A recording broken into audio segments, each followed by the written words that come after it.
दिनों में सबसे अच्छा दिन जुमे का दिन है, लेकिन जुमे का दिन भी पूरी की पूरी इबादत का दिन नहीं है। सबसे आला और अफजल दिन जुमे का है, लेकिन जुमे का दिन भी पूरा का पूरा सुबह से शाम तक अल्लाह की इबादत में नहीं लगा सकते हो। जब जुमे की नमाज पढ़ लो, जब जुमे की नमाज पूरी कर ली जाए, फंतशिरू फिल अर्ज़, तो हमारी जमीन में फैल जाओ, वब्तगू मिन फज़लिल्लाह, हमने जो रिज़्क़ उतारा है उसको तलाश करो, मेहनत करो, मजदूरी करो, रिक्शा चलाओ, दुकान पे बैठो, हलाल रोजी जो हमने उतारी है उसको कमाओ और अपने बीवी बच्चों को खिलाओ। जुमे का दिन सबसे बड़ा दिन, जुमे का दिन सबसे अफजल दिन, जुमे का दिन सैयदुल अय्याम, तमाम दिनों में सबसे बेहतर, तमाम दिनों का सरदार है जुमे का दिन। लेकिन इसके बावजूद अल्लाह के रसूल ने पूरा का पूरा दिन इबादत का नहीं रखा है। और क्या फरमाया, जब जुमे की नमाज हो जाए, जुमा पढ़ लो तो अब निकलो मस्जिद से,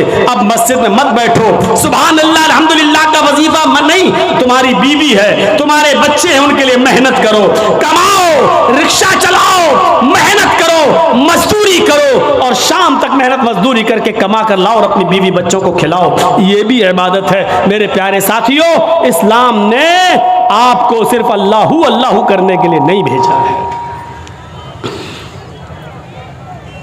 तो वो साधु होगा, साधुओं की तरह अपनी जिंदगी गुजारेगा। साधु उसको कहते हैं जिसके पास किसी चीज की कमी ना हो, न दौलत की, ना जमीन और जायदाद की, जिसके पास सब कुछ हो लेकिन उसने अपने ऊपर खर्च ना किया हो, बल्कि उसको गरीबों और मिस्कीनों पर खर्च कर दिया हो।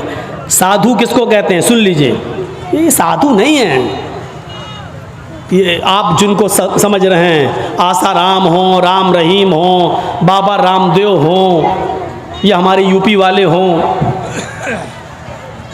ये साधु नहीं है। साधु कहते हैं कि जिसके पास सब कुछ हो लेकिन उसने अपने ऊपर खर्च ना किया हो, गरीबों और मिस्कीनों में लुटा दिया हो। इस साधु की परिभाषा में, इस साधु के इंट्रोडक्शन में सिर्फ मोहम्मदुर रसूलुल्लाह पूरे उतरते हैं। आपके पास किसी चीज की कमी नहीं थी, सब कुछ था। आप कुर्बानी करते हैं ना बकरा ईद पर? कितना बकरा कुर्बानी करते हैं? 1, 2 गाय की कुर्बानी देते हैं, कितने लोग उसमें हिस्सा लेते हैं? 1 गाय में 7। आपने 1 हिस्सा ले लोगे, 2 हिस्सा ले लोगे, 3 हिस्सा ले लोगे, और क्या, या ज्यादा से ज्यादा पूरी गाय कर लोगे। क्या कभी किसी को सुना है कि उसने 100 बकरे कुर्बानी किए हों? नहीं। अल्लाह के रसूल सल्लल्लाहु अलैहि वसल्लम ने 100 ऊंट कुर्बान किए थे बकरीद के दिन 10वीं जिलहिज्जा को। कितने ऊंट? 100। और ऊंट नहीं, सुर्ख ऊंट। अरब के अंदर सुर्ख ऊंट की बहुत कीमत है। जो लोग अरब में रहते हैं उनको मालूम है, सुर्ख ऊंट बहुत कीमती होता, बहुत महंगा होता है। जैसे आपके यहाँ कोई बकरा जिसकी खाल पर अगर अल्लाह लिखा हुआ आ जाए या मोहम्मद लिखा हुआ आ जाए तो उसकी कीमत बढ़ा दिया जाता है, बढ़ जाती है। 1.5 लाख, 2 लाख, 2.5 लाख। एक मरतबा मैं मार्केट में गया तो आदमी दिखाने लगा कि उसमें लिखा है मोहम्मद लिखा है। हमने कहा चलिए होगा, लिखा होगा, चलिए कीमत क्या है? कहता है 2.5 लाख। मैंने कहा क्यों? कहने लगा मोहम्मद लिखा है। मैंने कहा अच्छा ऐसा करो कि बकरा मुझे दे दो जितने का है, खाल में तुम्हें दे दूंगा। है मैं क्या करूंगा? तो मैंने कहा मैं क्या करूंगा? क्या इस खाल को हम अपने घर रख सकते हैं? इस पर भी गरीब का हक है। क्या बकरे को ज़िबा करने के बाद ये खाल हमारी 2 लाख में बिकेगी, 1.5 लाख में बिकेगी? कहता वो मैं नहीं जानता हूं, मोहम्मद लिखा है, 2.5 लाख का बकरा है। मैंने कहा मैं कह तो रहा हूं कि खाल तू बेच देना जितने की बिके, बकरा 10,000 में हमें दे दे, 12,000 में हमें दे दे। कहने लगा जाइए मौलाना साहब आप हमारा रेट क्यों वो कर रहे हो? लोगों ने एक फजूल की बहस बढ़ा दी। इस पर अल्लाह लिखा है तो इसकी कीमत बढ़ गई, मोहम्मद लिखा है तो इसकी कीमत, जिस पर ये चीज़ें लिखी हुई हो और कम कर दो उसकी कीमत। मेरे भाइयों, किसी हदीस में नहीं आया है कि जिस बकरे पर अल्लाह लिखा हो तो उसको इतने रुपए में खरीदो और लिखा होता नहीं है, वो हमें और आपको उसका एक नक्श दिखाई देता है। बस ये अलिफ बाल ये लाम पूरी तरीके से देखा जाए तो पूरा लिखा हुआ भी नहीं होगा, उस पर तशदीद बनी होगी, फिर उस पर खड़ा अलिफ होगा, फिर आप पूरी तरीके से अगर देखें तो मिलेगा भी नहीं ऐसा, लेकिन महसूस ऐसा कराएंगे कि देखिए ये अल्लाह, हालांकि देखा जाए तो ये भी अल्लाह ही है। देखिए ये भी अल्लाह ही है। अलिफ, ये अलिफ हो गया ना, और लाम कैसा होता है, ये लाम हुआ, फिर एक और लाम हुआ, फिर ये उसके ऊपर का अलिफ और ये है। तो देखा जाए ये क्या है, अल्लाह ही है। अगर आप इस पर रोशनाई लगा दें पूरा, और फिर उसको आप ये दाहिने हाथ को इस तरीके से दीवार पे छाप दें तो आप देखेंगे अरबी में अल्लाह ही लिखा हुआ नजर आएगा, अल्लाह ही लिखा हुआ नजर आएगा। अब बताइए, जब अल्लाह लिखा हुआ नजर आएगा तो हम क्या माने? अब इस हाथ से आदमी शराब भी पी रहा है, अब इस हाथ से आदमी जुआ भी खेल रहा है, इस हाथ से गलत चीजों को भी पकड़ रहा है। तो इन चीजों से हैसियत नहीं बढ़ जाती है? साधुओं की तरह अल्लाह के रसूल के पास सब कुछ था, लेकिन कोई चीज आपने अपने ऊपर खर्च नहीं की। तारीख बताती है 100 ऊंट हमारे पास अगर 2 जानवर भी आ जाए कुर्बानी के लिए तो आज हम 10वीं को करते हैं और दूसरा बकरा 12वीं को करेंगे। क्यों? मेरी बेटी आएगी, मेरी बहन आएगी, मेरे रिश्तेदार आएंगे। दूसरा बकरा हम 12वीं तारीख को करेंगे अपने रिश्तेदारों को दावत देने के लिए। लेकिन अल्लाह के रसूल ने 100 ऊंटों की कुर्बानी की और एक ही दिन की 10वीं तारीख को। मैं ये नहीं कह रहा हूं 11 को नहीं कर सकते हो, 12 को नहीं कर सकते हो, 13 को नहीं, मैं मना नहीं कर रहा हूं, जायज है। कुल्लु अय्याम तशरीक ज़िब्हुन, अय्याम तशरीक के सारे दिन कुर्बानी के दिन है, मैं मना नहीं कर रहा हूं। लेकिन अल्लाह के रसूल ने 11वीं और 12वीं को और 13वीं को कुर्बानी नहीं की। आपने 100 ऊंट भी ज़िबा किए तो 10 को किए हैं 100, और गोश्त सारा का सारा तकसीम कर दिया। आपने अपने पास कुछ नहीं रखा। जरजीत साहब शादी से पहले किस पे सोते थे? दरी पर, चटाई पर। जरजीत साहब की शादी हो गई, जहेज में डबल बेड मिल गया, मसहरी मिल गई, बिस्तर मिल गया। शादी के बाद हमारी सोने की स्टाइल बदल गई, चलने की स्टाइल बदल गई। जरजीत साहब साइकिल पे चलते थे, अब बाइक पे चल रहे हैं। बड़े आदमी हैं, 4 व्हीलर भी दे दी होगी, हो सकता है ससुराल वालों ने, अब 4 पहिए की गाड़ी पे चल रहे हैं। रहने की स्टाइल बदल सकती है, लेकिन मोहम्मदुर रसूलुल्लाह 25 साल की उम्र में जब 40 साल की एक बूढ़ी औरत खदीजा से निकाह करते हैं। खदीजा अरब की बहुत बड़ी दौलतमंद और रईस खातून थी। जब अल्लाह के रसूल की शादी उनके साथ होती है तो खदीजा अपने साथ सारा माल भी लेके आती हैं, सारा खजाना लेके आती हैं, सारा बिजनेस लेकर आती हैं। अल्लाह के नबी सल्लल्लाहु अलैहि वसल्लम शादी के बाद भी उसी चटाई पर, उसी इकहरे बिस्तर पे सोया करते थे जो शादी से पहले आप सोया करते थे। आप ताज्जुब करेंगे, एक बार अल्लाह के नबी सल्लल्लाहु अलैहि वसल्लम जिस बिस्तर पे सो रहे थे, हजरत आयशा ने उस बिस्तर पर लेट कर देखा जो काफी गड़ रही थी। फरमाया अल्लाह के नबी को ये बिस्तर कितना गड़ता होगा, कितना चुभता होगा।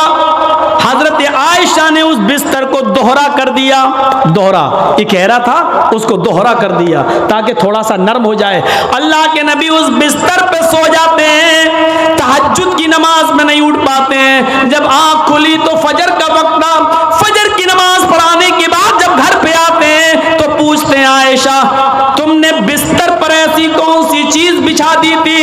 आयशा तुमने बिस्तर पर ऐसा क्या बिछा दिया था?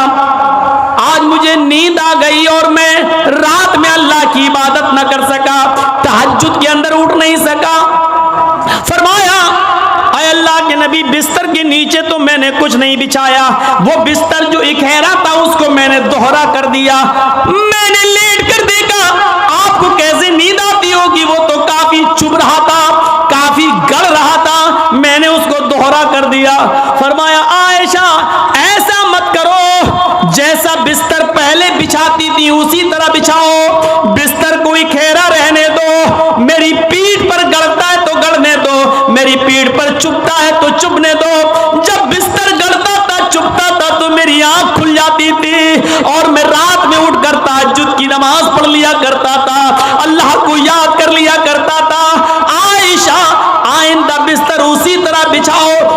मेरे लिए आराम का ऐसा इंतजाम न करो कि बिस्तर पर मुझे नींद आ जाए और फिर मैं उस रात में उठकर अल्लाह को याद न कर सकूं, उस रात उठकर मैं अल्लाह को का जिक्र न कर सकूं, तहज्जुद की नमाज न पढ़ सकूं। आयशा, अल्लाह ताला को रात की तारीकियों में याद करने का मजा कुछ और है जब सारी दुनिया सो रही होती है और मेरी करवट, मेरी कमर नरम गरम बिस्तरों से अलग होती है और सजदे में सर होता है, तो उस वक्त का मजा कुछ और होता है कि सारी दुनिया ख्वाबे खरगोश में मस्त है और अल्लाह का एक बंदा अपने रब से अजाब जहन्नम की पनाह मांग रहा है, जन्नत का सवाल कर रहा है, रात की तारीकी में अपना सर सजदे में रख के उसको मालिक और अपने आप को अल्लाह का गुलाम बना रहा है।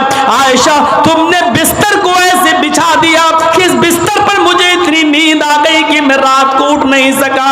आयशा, मुझे इतना आराम न दो कि मैं रात में उठकर अल्लाह को याद न कर सकूं। रहने सहने में शादी के बाद भी कोई फर्क नहीं आया, यहाँ तो शादी के बाद बिस्तर बदल जाते हैं, रहन सहन की स्टाइल बदल जाती है, रहने सहने का तरीका बदल जाता है, उसमें प्रमोशन हो जाता है, तरक्की हो जाती है। लेकिन मोहम्मद रसूलुल्लाह की जिंदगी पे नजर डालो कि अल्लाह के नबी ने शादी से पहले जिस बिस्तर पे लेटते थे, शादी के बाद भी उसी बिस्तर पर, जबकि खदीजा की दौलत नबी के कदमों पे थी, लेकिन अल्लाह के नबी ने खदीजा की दौलत को अपने ऊपर इस्तेमाल नहीं किया। खदीजा जो दौलत लेकर आई, उस दौलत को भी अल्लाह के रसूल ने दीन के काम में, गरीब और मिस्कीनों में लुटा दिया। मेरे भाइयों, हमें देखना है कि साधु कौन है। साधु उसको कहते हैं जिसके पास सब कुछ हो, दौलत की कमी ना हो, लेकिन उसने अपने ऊपर कोई चीज खर्च न की हो, सब गरीबों और मिस्कीनों में लुटा दिया हो। इस तारीफ का सही हकदार सिर्फ जनाब मोहम्मद रसूलुल्लाह सल्लल्लाहु अलैहि वसल्लम है। आपके पास किस चीज की कमी थी? लोग कहते बहुत गरीब थे, ये थे, नहीं, अल्लाह के रसूल से ज्यादा कोई अमीर था? अल्लाह ने कहा था, कहो तो इस पहाड़ को हम सोने का बना दें, और ये ओहद पहाड़ जब सोने का बन जाए तो जहां आप चलें ये पहाड़ भी आपके साथ चले। लेकिन अल्लाह के नबी ने अल्लाह ताला के इस फरमान को, इस गुजारे, अल्लाह ताला के इस हुक्म को नाफिज होने के बाद मना कर दिया कि नहीं नहीं, आय अल्लाह, मुझे दुनिया में आराम नहीं, सोना नहीं चाहिए, चांदी नहीं चाहिए, बल्कि आपने फरमाया अल्लाहुम्मा जअलनी फी हयाती मिस्कीना, आय अल्लाह, दुनिया में मुझे जितने दिन जिंदा रख, मिस्कीन बना के जिंदा रखना। आय अल्लाह, जब मुझे मौत आए तो हालत मिस्कीनी में मुझे मौत आए, और अल्लाह कल कयामत के दिन जब मैं उठाया जाऊं तो फकीरों में और मिस्कीनों ही में मैं उठाया जाऊं। ये अल्लाह के रसूल की दुआ थी, जबकि अल्लाह ताला तो ओहद पहाड़ को सोने का बनाने के लिए तैयार था। नबी अकरम जहां चलते पहाड़ आपके साथ साथ चलता, लेकिन अल्लाह के रसूल ने पहाड़ को सोने का बनाने से मना कर दिया और कहा कि मुझे दुनिया के ऐशो आराम नहीं चाहिए। हजरत अब्दुल्ला इब्ने उमर ने बिस्तर पर लेटकर देखा तो कहा, अल्लाह के नबी ये क्या है? जब अल्लाह के नबी उस बिस्तर पर सो के उठे तो देखा कि उस निशान पड़ गए। आप किसी खुरदुरी चटाई पर लेटिए, नंगी पीठ, जब आप उठेंगे तो चटाई के निशान आपकी पीठ पर पड़ जाएंगे। अल्लाह के नबी की पीठ पर जब निशान पड़े तो हजरत अब्दुल्ला इब्ने उमर ने जब ये देखा तो चीख पड़े, आय अल्लाह के रसूल, आप तो यहूद और नसारा तो नरम गरम बिस्तर पर सोएं, और आप जो है ऐसी चटाई पर जिससे आपके निशान पड़ जाएं। नहीं नहीं, आज के बाद आप इस चटाई पर नहीं सोएंगे। आपने कहा फिर लवित्तखज़ना लकवतान, आज हम आपके लिए एक नरम गरम बिस्तर बना देंगे, नरम गरम गद्दे का इंतजाम कर देंगे, आप उसके ऊपर सोना। अल्लाह के नबी सल्लल्लाहु अलैहि वसल्लम ने फरमाया, नहीं, आए अब्दुल्ला, मेरे लिए नरम गरम बिस्तर का इंतजाम मत करना। माली वलिद दुनिया माना फिद दुनिया इल्ला कराकी बिनिस्तज़ल्ला तहता शजरा थुम्मा राहा। नहीं नहीं, आए अब्दुल्ला, मेरे लिए नरम गरम बिस्तर नहीं, मैं तो इस दुनिया में एक मुसाफिर की तरह हूं। जैसे मुसाफिर थक जाता है तो एक सायादार दरख्त के नीचे आराम करने के लिए बैठ जाता है, थोड़ा पानी पीता है, सस्ताता है और फिर उठ के चल देता है। मैं भी इस दुनिया में एक मुसाफिर की तरह हूं, चंद दिन रहूंगा और फिर ये दुनिया छोड़ के चला जाऊंगा, फिर इस दुनिया से मैं निकल जाऊंगा। मैं तो एक मुसाफिर की तरह हूं। नहीं नहीं, एक हदीस में आता है आपने हजरत उमर को सख्ती से मना किया था, मेरे लिए नरम गरम बिस्तर न बनाना, लहुम फिद दुनिया व लना फिल आखिरा। ये नरम गरम बिस्तर इन यहूद व नसारा के लिए दुनिया में है और हमारे लिए आखिरत में है। हमारे लिए आखिरत के अंदर बनाए, आखिरत में है, हमारे लिए दुनिया में नहीं है, हमारे लिए आखिरत के अंदर बनाए गए हैं। इसलिए हमें दुनिया के ऐशो आराम नहीं चाहिए। साधु इसको कहते हैं जिसके पास सब कुछ हो लेकिन उसने गरीबों पर निछावर कर दिया हो, मिस्कीनों पर लुटा दिया हो, अपने पास उसने कुछ ना रखा हो। आसिना साधुत मनम, जो साधुओं की तरह अपनी जिंदगी गुजारेगा, अष्टो गुणा, और उसके अंदर 8 खूबियां पाई जाएंगी। अब 8 खूबियां भी देख लो किसके अंदर थी। अल्पभाषी, वो कम बोलेगा। कम बोलने वाला कौन था? पूरी जिंदगी आप पढ़ जाइए, मोहम्मदुर रसूलुल्लाह सल्लल्लाहु अलैहि वसल्लम से ज्यादा कम बोलने वाली शख्सियत आपको नहीं मिलेगी। जरूरत के वक्त बोलना और उतना बोलना जितनी जरूरत है, उससे ज्यादा नहीं। ये हमारे और आपके यहाँ का माहौल है, कोई ज्यादा बोल रहा है, कोई कम बोल रहा है। अल्लाह के रसूल उतना ही बोला करते थे जितनी जरूरत है। कभी कभी तो ऐसा होता था कि पूरा जवाब भी नहीं देते थे। कम बोलने का हाल ये था कि एक मर्तबा कुछ यहूदी अल्लाह के नबी के पास आए। मुस्लिम शरीफ किताबुस सलाम पढ़िए चैप्टर। नबी अकरम के घर पे आए, दरवाजे को दस्तक दी, अल्लाह के रसूल ने दरवाज़ा खोला, यहूदियों ने सलाम किया। तर हकीकत वो सलाम नहीं था, बल्कि उस सलाम के अंदर छिपी हुई बद्दुआ थी। उन यहूदियों ने आते ही कहा अस्सलामु अलैकुम या रसूल अल्लाह, अस्सलामु अलैकुम। क्या कहा? अस्सलामु अलैकुम, लेकिन कहा ऐसे, अस्सलामु अलैकुम या रसूल अल्लाह। आए अल्लाह के रसूल, आप पर मौत हो।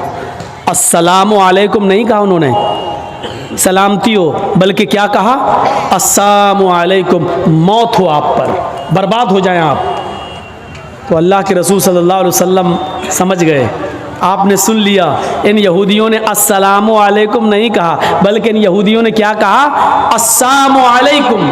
तो अल्लाह के रसूल ने इतना कम जवाब दिया, मुख्तसर, चूंकि आप कम बोलते थे, आपने उसका बहुत ही शॉर्ट में जवाब दिया, वालेकुम। यहूदी झिलमिला गए। यहूदियों ने कहा अस्सलामु अलैकुम, मौत हो आप पर। आपने उसके जवाब में सिर्फ इतना कहा, वालेकुम, तुम पर हो। यानी जो तुम मुझ पर भेज रहे हो वो तुम पर हो। हजरत आयशा ने जब सुना तो उन्होंने अंदर से पर्दे की ओर से चीखते हुए कहा, वालेकुमुस्सलाम या यहूद व लानतुल्लाह। आए यहूदियों, मेरे शौहर पर तुम मौत भेजते हो, तुम पर मौत हो और अल्लाह की लानत हो। तो अल्लाह के रसूल ने हजरत आयशा को डांटा था और कहा था, आयशा ये तुमने गलत किया, आयशा तुम्हें ऐसा नहीं करना था। हजरत आयशा ने कहा, अल्लाह के रसूल आपने सुना नहीं, आप पर मौत भेज रहे हैं वो। अल्लाह के नबी ने कहा, आयशा क्या तुमने सुना नहीं मैंने उनको क्या जवाब दिया? उन्होंने कहा अस्सलामु अलैकुम, मैंने कह दिया वालेकुम। जो उन्होंने मुझ पर भेजा मैं उनको भेज चुका हूं, मैं उनको बोल चुका हूं। तुमने अपनी तरफ से ज्यादती की है, गलत किया, जाओ माफी मांगो तुम। मेरे प्यारे साथियों, तसव्वुर करें आप, अल्लाह के नबी कितना कम बोलते थे। कम बोलने को अपनी आदत बनाइए, जरूरत के तहत बोलिए, क्योंकि जबान से ही अक्सर गुनाह होते हैं।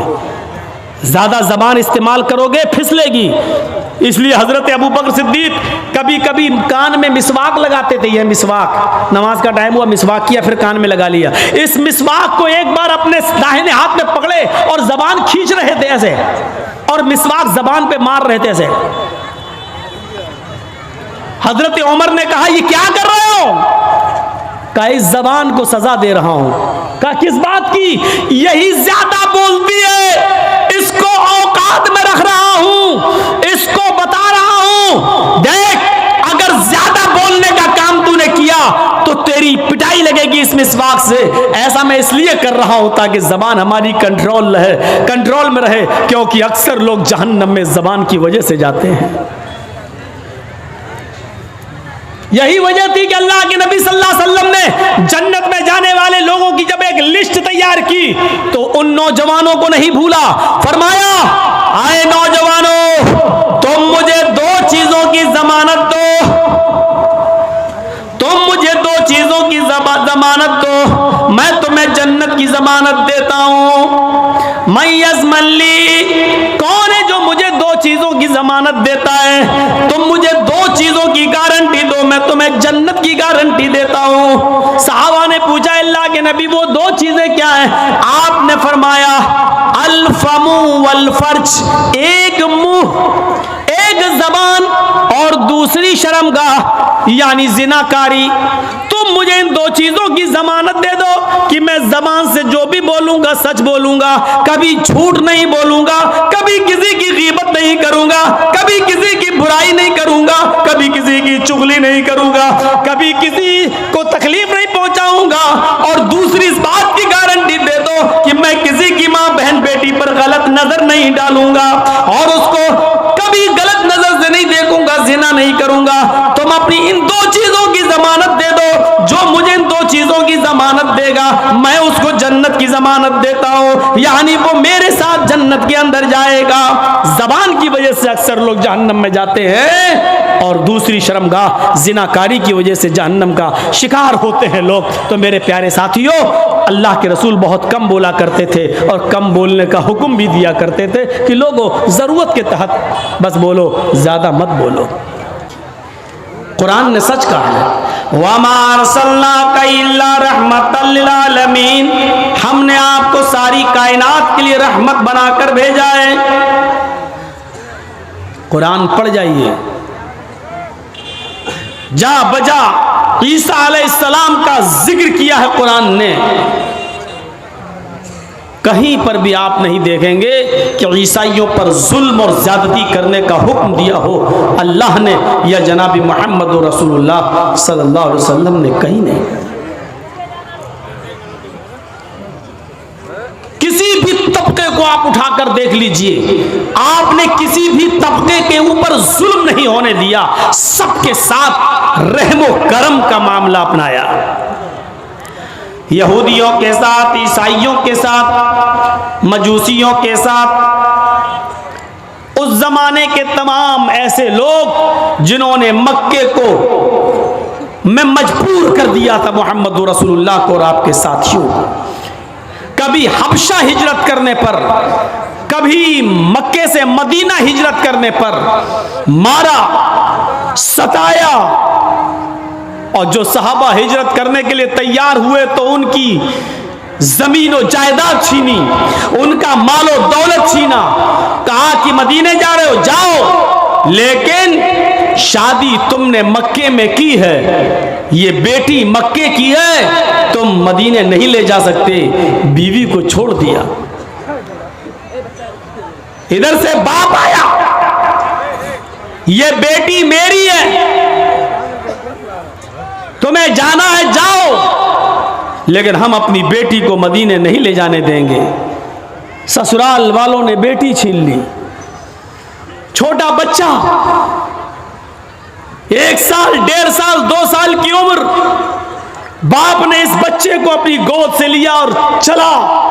उधर से लड़के के माँ बाप आ गए, नहीं, ये बच्चा हमारे खानदान का चश्मो चिराग है, हम तुम्हारी शादी नहीं करवाते तो ये बच्चा नहीं आता।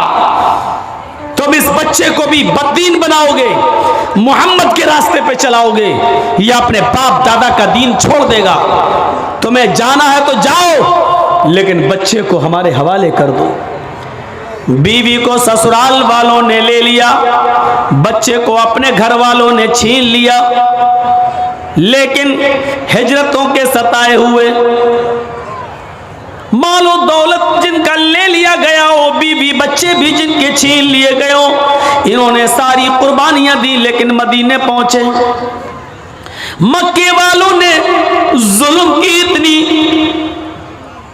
इतने पहाड़ तोड़े थे कि मोहम्मद रसूलुल्लाह जब मक्का छोड़कर मदीने की तरफ रवाना हो रहे थे तो आखिरी दीदार खाने काबा का आप कर रहे थे, तो खाने काबा काबा का गिलाफ पकड़कर ये कह रहे थे, ऐ काबा, मुझे तेरे बाशिंदों ने मजबूर कर दिया, जुल्म और सितम कर करके हमें और हमारे साथियों को मजबूर कर दिया मक्का छोड़ने पर।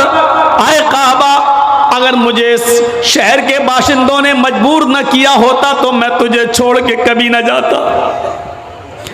आपने उस काबे का आखिरी दीदार किया और आंखों में आंसू लेकर काबे को का दीदार करके वहां से निकल जाते हैं और मक्का छोड़कर मदीना की तरफ पहुंच जाते हैं। लेकिन एक दिन जब मक्का फतह होता है और उसकी बागडोर जनाब मोहम्मद रसूलुल्लाह के हाथ में आती है, खाने काबा में घुस जाते हैं, हजरत अली के कांधे पर सवार हैं, छड़ी आपके हाथ में है, खाने काबा को पाक करने की जरूरत पड़ती है। सबसे पहले उन्हीं 360 मूर्तियों को हटाया जाता है, क्योंकि उसी को हटाने के लिए और उसी खाने काबा में तौहीद का डंका बजाने के लिए मोहम्मद को खातिमुन नबीय्यीन बनाकर भेजा गया था। इसलिए आज मक्का फतह हो गया है, मक्के से मूर्तियों का निकाला जाना, बुतों का निकाला जाना जरूरी था। मक्के में घुस जाते हैं, खाने काबा की एक एक मूर्ति को गिराते जाते हैं, एक एक मूर्ति पर लाठी मारते हैं, वो जमीन पर गिरती और टूट जाती, एक एक मूर्ति को छड़ी से गिराते जाते और कहते जाते, जा अल हक व ज़हक़ल बातिल इन्नल बातिल कान ज़हूक़ा, हक आ गया और बातिल मिट गया, और बातिल को तो मिटना ही था। जब आपने मूर्तियों से खाने काबा को साफ कर दिया तो उस मौके पर एक सहाबी थे, हजरत सहल, खड़े होकर कहने लगे, आए मक्के के काफिरों तैयार हो जाओ, आज तुम्हारी भी गर्दनें उड़ाई जाएंगी। तुमने हमारी गर्दनें उड़ाई थी, तुमने हमारे बीवी बच्चों को सताया था, हमें मक्का छोड़ने पर मजबूर किया था, आज इंतकाम के लिए तैयार हो जाओ, आज हम बदला लेंगे, आज हम भी इंतकाम लेंगे। हजरत साद ने कहा, हजरत साद ने, अल यौम यौमुल मलहमा, आज का दिन तो टुकड़े टुकड़े कर देने का दिन है, आज का दिन तो बोटी बोटी कर देने का दिन है, आज का दिन तो एक दूसरे की गर्दनें उड़ाने का दिन है। आज तो तुमने, आज मक्का हमारे हाथ में आ गया है, आए मक्के के काफिरों, आज तुम्हारी गर्दनें उड़ाई जाएंगी, आज तुम्हें कत्ल किया जाएगा, आज तुम्हारे किए हुए एक एक जुल्म और एक एक जुर्म का इंतकाम लिया जाएगा, बदला लिया जाएगा। जैसे हजरत साद ये पुकारते हैं, दूसरी जगह मोहम्मद रसूलुल्लाह सल्लल्लाहु अलैहि वसल्लम बैठे हुए थे, वो फरमाते नहीं, आए मक्के के काफिरों, तुम्हें साद के इन जुमलों से डरने की जरूरत नहीं है, आज तुम्हारे ऊपर कोई खौफ नहीं है, आज तुम्हें डरने की कोई जरूरत नहीं है। साद ने तो इंतकाम की भावना में कह दिया कि आज का दिन बदले का दिन है, आज के दिन गर्दनें उड़ाई जाएंगी, बल अल यौम यौमुल मरहमा, आज का दिन बोटी बोटी करने का नहीं, आज का दिन तो रहमो करम करने का दिन है, आज का दिन तो अफ़ू दरगुजर का दिन है, आज का दिन तो एक दूसरे को माफ कर देने का दिन है, आज का दिन तो एक दूसरे को नजरअंदाज कर देने का दिन है, आज का दिन तो एक दूसरे को माफी देने का दिन है। आओ अपने जुर्मों की माफी मांगो, हम माफ करने के लिए तैयार हैं। और आपने मक्के के अंदर एक एक मुजरिम को माफ किया, और जुर्म भी ऐसा वैसा नहीं, बहुत खतरनाक जुर्म जिन्होंने किए। हिंद आती है जिसने हमजा का कलेजा निकाला था, वो हिंद आती है जिसने हमजा की नाक काटी थी, कान काटा था और उसका हार बनाकर अपने गले में पहना था, वो हिंद आती है जिसने हमजा का पेट फाड़ा था, हमजा का पेट फाड़कर कलेजा निकाला था, कलेजे की बोटियों को जबान पे रखकर दांतों से चबाया था, खाने की कोशिश की लेकिन दिल गवारा नहीं किया, इसलिए थूक देती है। वो हिंदा सामने खड़ी है जिसने मोहम्मद रसूलुल्लाह के चचा हमजा की गर्दन काटी हो, नाक काटी हो, कान काटा हो और उसका हार बनाकर गले में पहना हो। वो हिंदा सामने खड़ी है जिसने हमजा का पेट फाड़ा हो, कलेजा निकाला हो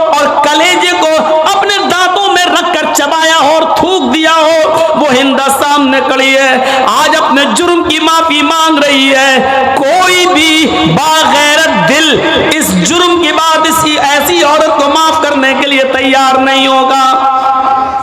देख लीजिए, वो एक लड़की जिसका रेप हुआ था और उसके बाद मार डाला गया निर्भया को, और आप देख लीजिएगा उसके चारों कातिलों को जो फांसी दी गई थी अभी चंद महीने पहले या 1-2 साल पहले, जो फांसी के तख्ते पर लटकाया गया, आखिरी वक्त तक भी निर्भया की मां ने और निर्भया के बाप ने उन मुजरिमों को माफ नहीं किया। हर कोई अपने रिश्तेदार के कातिल को माफ करना गवारा नहीं करता। खुद आपका बेटा जिसने आपके आंखों के सामने मार डाला हो, क्या आपका कलेजा उसको माफ कर देगा? आपका दिल कभी गवारा नहीं होगा। आप तो चाहेंगे कि इसको तड़पा के मारा जाए।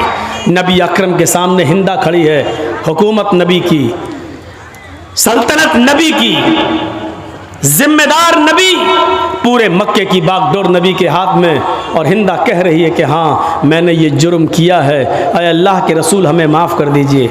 और आप अपने कलेजे पर पत्थर रखकर, अपने दिल पर पत्थर रखकर कहते हिंदा जा मैंने तुझे माफ़ कर दिया, लेकिन एक रिक्वेस्ट है, एक अपील है, एक गुजारिश है, मेरे सामने मत आना, कभी भी मेरे आंखों के सामने मत आना। हिंदा, जब तू मेरी आंखों के सामने आती है तो मुझे अपने चचा की लाश याद आ जाती है, अपने चचा का चेहरा याद आ जाता है, उसके चेहरे पर कटी हुई नाक और कटा हुआ कान याद आ जाता है, उसका फटा हुआ पेट मुझे याद आ जाता है, उसके पेट से निकला हुआ कलेजा मोहम्मद की नजरों के सामने आ जाता है। हिंदा, मैंने माफ तो किया लेकिन मेरे सामने मत आना, इसलिए कि तू जब आती है तो मुझे मेरे चचा की याद आ जाती है। रहमतुल आलमीन की रहमत देखो एक दुश्मन के साथ। वो अलग बात है कि हिंदा बाद में इस्लाम ले आई, लेकिन आपने उस वक्त उसको माफ कर दिया। कहां मिलेगी ऐसी रहमत? सच कहा कुरान ने, आदम से लेकर ईसा तक जितने भी नबी आए, हर नबी एक कौम एक कबीले के लिए, लेकिन जो भी आया उसने आखिरी नबी के बारे में जरूर बता दिया कि एक नबी आएंगे, सारी कायनात के होंगे। वइज़ अख़ज़ल्लाहु मीसाक़न नबिय्यीना, और जब अल्लाह ने सारे नबियों से एक अहद लिया, जब अल्लाह ने सारे नबियों से एक वादा लिया, जिनको भी इस दुनिया में भेजा, एक अहद लिया, एक वादा लिया, लमा आतैतुकुम मिन किताबिन व हिकमा, आए नबियों, हाय पैगंबरों, हमने तुम्हें जो किताब व हिकमत में से जो चीजें तुम्हें दी हैं, इसको लेकर तुम दुनिया में जा तो रहे हो, लेकिन अगर तुम्हारी जिंदगी में मेरा आखिरी नबी आ जाए, थुम्मा जाअकुम रसूलुम मुसद्दिकुल लिमा माअकुम, तुम्हारी जिंदगी में मेरे आखिरी पैगंबर आ जाएं, तुम्हारी जिंदगी में जनाबी मुहम्मदुर रसूलुल्लाह आ जाएं, और वो उस चीज की तस्दीक करें जो तुम लेकर जा रहे हो, उस चीज की पुष्टि करें जो तुम लेकर जा रहे हो, तो तुम्हारी जिम्मेदारी क्या होनी चाहिए, तुम्हारी ड्यूटी क्या होनी चाहिए?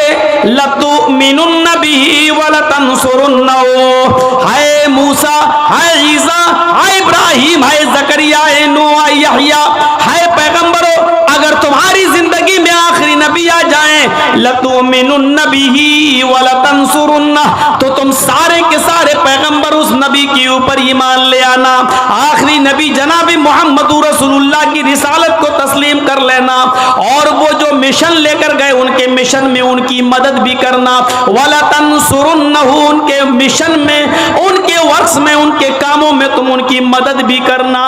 आदम से लेकर ईसा तक सारे नबियों ने आखिरी नबी के बारे में पेशीन गोई की है, बताया है। श्रीमद् भागवत महान पुराण जो वेदों की व्याख्या कहलाती है, खुलासा कहलाता है, देखिए एक मंत्र पढ़ने जा रहा हूं इस किताब के स्कंद 12 अध्याय 2 के मंत्र नंबर 19 से। इस मंत्र को सुनिए, और इस मंत्र में भी मोहम्मद रसूलुल्लाह की पेशीन गोइयां बताई जा रही हैं। अश्वमा शुगमारूहा देवदत्त जगतपति आसीन साधुदमनम षटेश्वर्य गुणन्वितः अष्ट्रो गुणः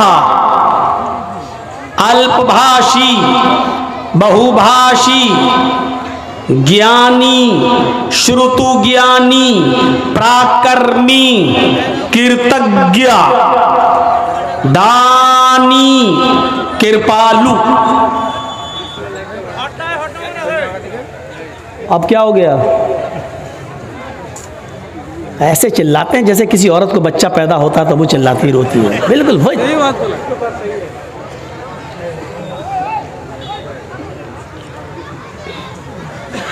हम तो समझते हैं औरतों ही को दर्द होता है, इनको उनसे भी ज़्यादा दर्द होता है। ए भैया बैठ जाओ, ये देखो सामने क्या कर रहे हैं, चंदा कर रहे हैं ना, तब ठीक है, तब ठीक है, जाओ जाओ जाओ। उसके लिए हम मना नहीं करेंगे, उसी के लिए तो जलसा हो रहा भाई। अब मंत्र पढ़ने पे आए तो आप लोग शोर करने लगे। अश्वमा शुगमारूहा देवदत्त जगतपति, अंतिम ऋषि को कल्कि को एक अश्व कहते हैं संस्कृत में घोड़े को, और शुगमारूहा शुगमारूहा बिजली से भी ज़्यादा तेज़ रफ्तार से चलने वाला। तो उस ज़माने में बिजली तो थी नहीं, तो ये शब्द कहाँ से आ गया बिजली से ज़्यादा? तो आसमानी बिजली मुराद है। आसमान से जो बिजली चमकती है उसकी रफ्तार होती है, जो आसमान में कड़क होती है बिजली, 1 सेकंड में 1,86,000 मील।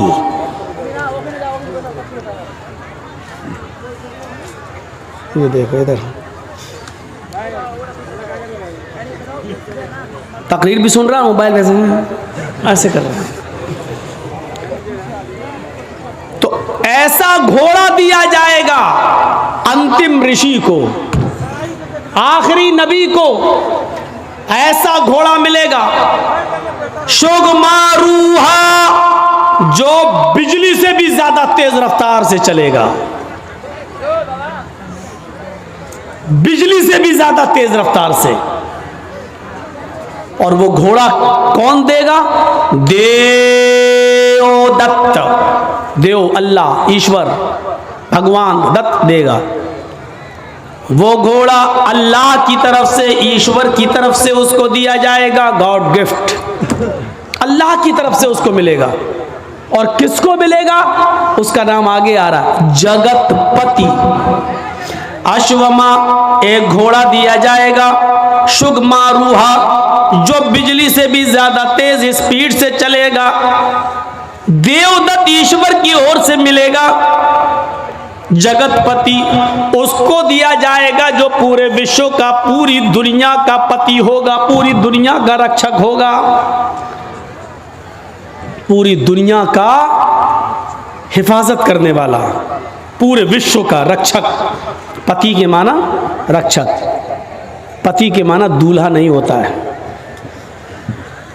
पति इसीलिए कहा जाता है किसी औरत के दूल्हा को, क्योंकि वो अपनी पत्नी की इज्जत और उसकी आबरू की रक्षा करता है। उसको क्या कहा जाता है? पति। ये इसका पति है। पति का मतलब रक्षक है। यानी एक मर्द ने किसी औरत से निकाह करके उसको अपनी रक्षा में ले लिया है, अब उसको हजारों गंदी नजरों से बचा लिया है, उसका वो रक्षक हो गया है, उसका वो मुहाफिज हो गया है। तो पति का माना क्या होता है? मुहाफिज। पति के माना दूल्हा नहीं होता है। अगर पति के माना दूल्हा किया जाने लगे तो बहुत गड़बड़ी पैदा हो जाएगी। सेनापति तर्जुमा करो, क्या करोगे? पूरी सेना का दूल्हा। सेना का कोई दूल्हा होता है? सेनापति का मतलब पूरी सेना का रक्षक। राष्ट्रपति क्या तर्जुमा करोगे? पूरे राष्ट्र का, पूरे देश का रक्षक। अगर पति का माना दूल्हा करोगे तो क्या मतलब? पूरे देश का दूल्हा। भारत में जितनी औरतें सबका दूल्हा है वो। पति का माना यहाँ दूल्हा नहीं होगा। जिसके पास लाखों रुपए होते हैं उसको कहते हैं लखपति। जिसके पास 1-2 करोड़ रुपया होता है उसको क्या कहते हैं? करोड़पति। तो लखपति और करोड़पति का मतलब ये नहीं होता लाखों औरतों का दूल्हा और करोड़ों औरतों का दूल्हा, बल्कि इनका मुहाफिज, इनका रक्षक, इनका मालिक। मुहम्मदुर रसूलुल्लाह के लिए शब्द क्या इस्तेमाल हुआ? जगत पति। पूरे जगत मानी दुनिया, और पति मानी जगत मानी वर्ल्ड, जगत मानी विश्व, और पति मानी रक्षक। पूरे दुनिया का, पूरे विश्व का रक्षक। अरबी में इसका तर्जमा करेंगे तो आप क्या करेंगे? जगतपति का रहमतुल लिल आलमीन, पूरी कायनात के लिए रहमत बनकर। रक्षा बगैर रहम के नहीं होती है, रक्षा बगैर रहम के नहीं हो सकती है। जिस लीडर या जिस नेता के दिल से रहम निकाल लिया जाए वो देश को बर्बाद कर देता है। मिसाल नहीं दूंगा, नाम नहीं लूंगा, हमसे ज्यादा समझदार है। बंगाल होता तो नाम ले लेता मैं, नहीं है बंगाल। मेरे भाइयों सुनिए, बोलना मुझे है, कौन बोल रहा है ये बंगाल? तुम्हारे मशवरे से बोलूंगा। तुम राजीव गांधी हो, क्या तुम्हारा हुक्म चलेगा मेरे ऊपर? खामोशी से सुनिए ना। ये लोग चाहते हैं मेरा चैनल चले, इसी को काट काट के दिखा देंगे। तो जिस देश के लीडर से, जिस नेता से रहम निकाल लिया जाए वो कभी देश की रक्षा नहीं कर सकता है। हज्जाज इब्ने यूसुफ से रहम निकाल लिया गया, बर्बाद कर दिया। हिटलर से रहम निकाल दिया गया, यहूदियों को कत्ल कर दिया। लेकिन हिटलर ने सारे यहूदियों को मारा, कुछ यहूदियों को छोड़ दिया था। यहूदियों को छोड़ दिया था, कुछ यहूदियों को छोड़ा था। लेकिन उसने एक बहुत बड़ा ऐतिहासिक और हिस्ट्रिकल वर्ड इस्तेमाल किया था। लोगों, मैं कुछ यहूदियों को जानबूझकर इसलिए छोड़ रहा हूं, मैं चाहूं तो इनको भी कत्ल कर सकता हूं, मैं चाहूं तो इनको भी मार सकता हूं, लेकिन इन यहूदियों को जानबूझकर मैं इसलिए जिंदा छोड़ रहा हूं ताकि बाद में आने वाली नस्ल को इस बात का अंदाजा हो जाए कि ये कितनी हरामी कौम है, ये कितनी नालायक कौम है, ये कितनी गंदी कौम है, और मैंने इन यहूदियों को क्यों कत्ल किया है ये बाद में आने वाली नस्ल को पता चल जाए। आज यकीन मानिए, हिटलर ने उन यहूदियों को छोड़कर एहसास जरूर दिलाया है कि वाकई यहूदी दुनिया की सबसे बड़ी कमजोर और सबसे बड़ी नालायक और सबसे बड़ी हरामी कौम अगर कोई है तो वो ये यहूदी है। और नहीं यकीन आता है तो इजराइल को देख लो, जो अमेरिका की गोद में उसका नाजायज बच्चा पल रहा है। इजराइल कौन है? अमेरिका की नाजायज औलाद, और ये उसकी नाजायज औलाद पल रही है। सारे अरब मुल्क आज नाइत्तेफाकी का शिकार हैं, इसलिए इजराइल अपनी मनमानी चला रहा है। अल्लाह रब्बुल आलमीन हमें मुत्तहिद होने की तौफीक अता फरमाए, हमें इत्तिफाक और इत्तिहाद हमारे दिलों में पैदा फरमा दे। मेरे भाइयों, इस चीज़ को याद रखिए, जगतपति, पूरे दुनिया का मुहाफिज, रहमतुल लिल आलमीन। एक घोड़ा दिया जाएगा जो बिजली से भी ज़्यादा तेज़ रफ्तार से चलेगा, तो चीज़ें याद रखना। एक घोड़ा दिया जाएगा जो बिजली से भी ज़्यादा तेज़ रफ्तार से चलेगा, ईश्वर की तरफ से वो घोड़ा मिलेगा। उसको दिया जाएगा जो पूरे विश्व का रक्षक होगा, पूरी दुनिया का मुहाफिज होगा। आसिना साधु मनम शटेश्वर्या बुलंदिता, और जिसकी जिंदगी साधुओं के मानिंद, साधुओं के समान गुजरेगी।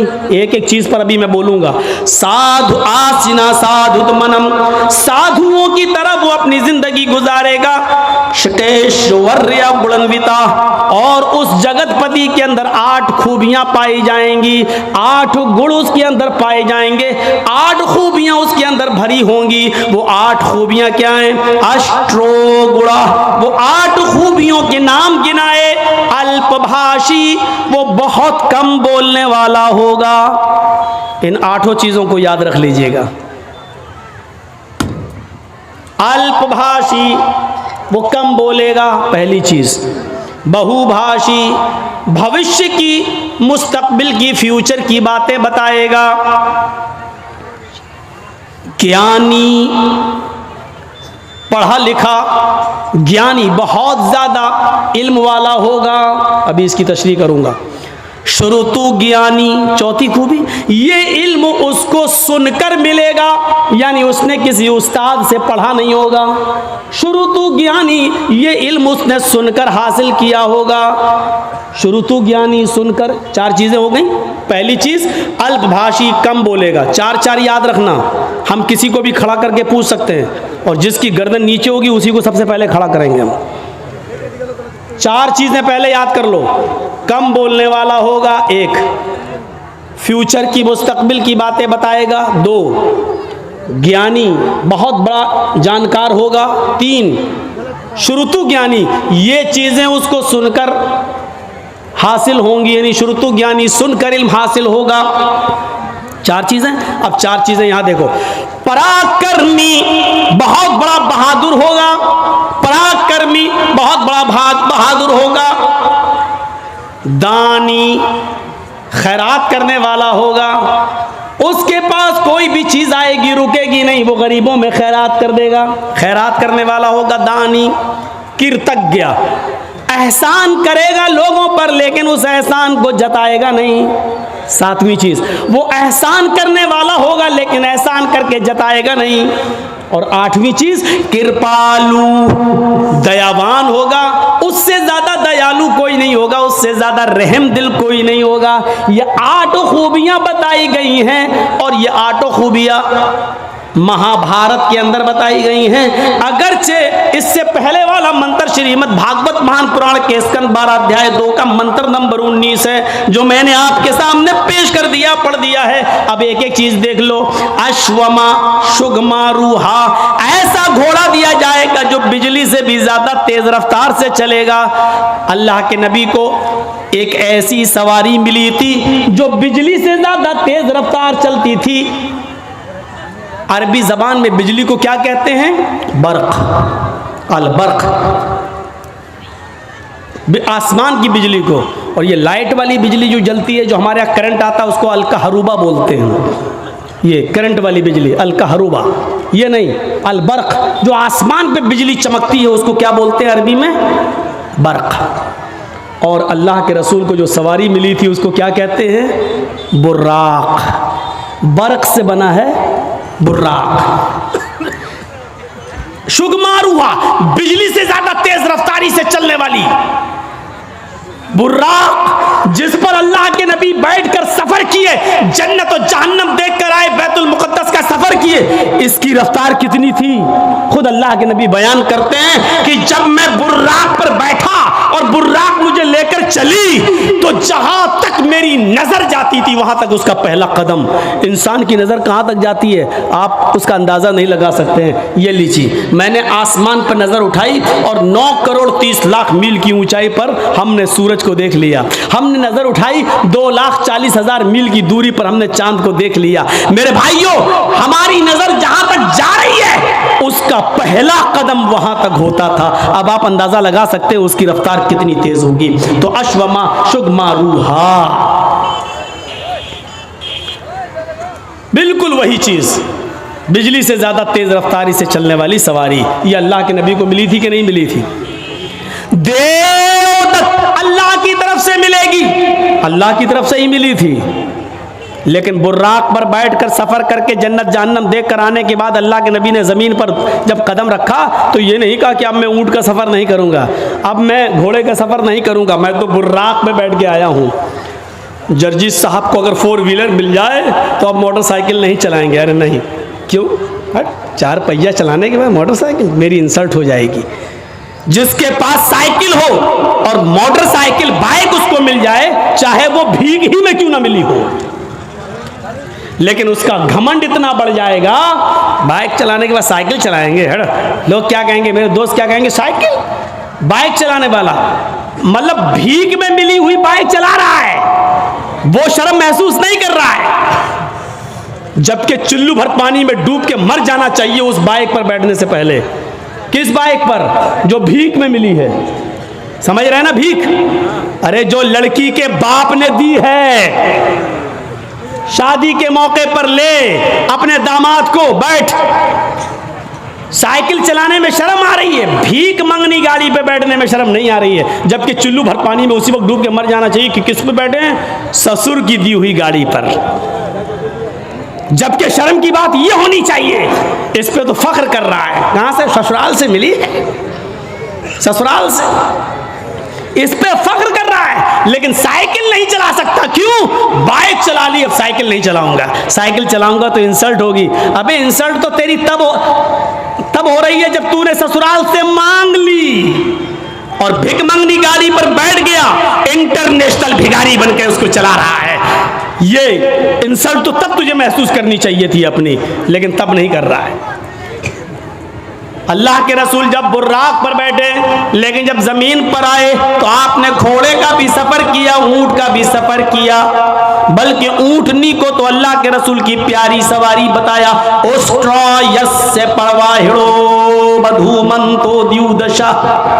अथर्ववेद के 20वें कांड के अंदर 127वें सूक्त का दूसरे मंत्र में यह कहा गया है कि उसकी प्यारी सवारी ऊंट होगी, वो अक्सर ऊंट का सफर करेगा, ऊंट पर बैठेगा। ये उसकी प्यारी सवारी बताई गई है, प्यारी सवारी, यानी ऐसे इलाके में आएगा जहां ऊंटों पर सवारी करने का चलन होगा। हमारे भारत में लोग यहां इंतजार कर रहे हैं, अब आएगा। उसको बताया गया वो ऊंट वाले जमाने में आएगा। यहां लोग 4 व्हीलर में फॉर्च्यूनर इस्तेमाल कर रहे हैं, यहां इंतजार कर रहे हैं कि आखिरी नबी यहां आएगा, यहां आएगा। जबकि बताया गया मरुस्थल निवासी ने, वो रेगिस्तान में आएगा, क्योंकि ऊंट रेगिस्तान में ही सबसे ज्यादा तेजी के साथ दौड़ता है, और रेगिस्तान का जहाज कहा जाता है ऊंट को। उस बस्ती में आएगा जहां रेत होगी, जहां रेगिस्तान होगा, जजीरा होगा, वहां वो आएगा। और यहां भारत में लोग इंतजार कर रहे हैं कि वो भारत में आएगा, जबकि उनकी किताबें कह रही हैं मरुस्थल निवास ने, वो मरुस्थल में निवास करेगा, वो मरुस्थल में आएगा। हाय गिरजानाथ मरुस्थल निवासी ने, उसका मरुस्थल में आएगा और रेगिस्तानी इलाके में आएगा। उस्ट्रायस, और उसकी प्यारी सवारी ऊंट होगी, वो ऊंट के ऊपर बैठेगा।